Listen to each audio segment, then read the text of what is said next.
روزوں کا مہینہ رمضان کا مہینہ ہے، جس میں قرآن اول نازل ہوا، جو لوگوں کا رہنما ہے اور جس میں ہدایت کی کھلی نشانیاں ہیں اور جو حق و باطل کو الگ الگ کرنے والا ہے۔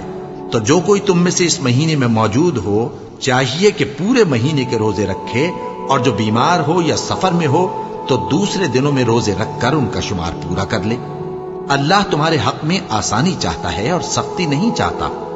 اور یہ آسانی کا حکم اس لیے دیا گیا ہے کہ تم روزوں کا شمار پورا کر لو، اور اس احسان کے بدلے کہ اللہ نے تم کو ہدایت بخشی ہے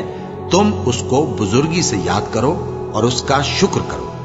اور اے پیغمبر، جب تم سے میرے بندے میرے بارے میں دریافت کریں تو انہیں معلوم ہو کہ میں تو تمہارے پاس ہی ہوں۔ جب کوئی پکارنے والا مجھے پکارتا ہے تو میں اس کی دعا قبول کرتا ہوں، تو ان کو چاہیے کہ میرے حکموں کو مانیں اور مجھ پر ایمان رکھیں تاکہ نیک رستہ پائیں۔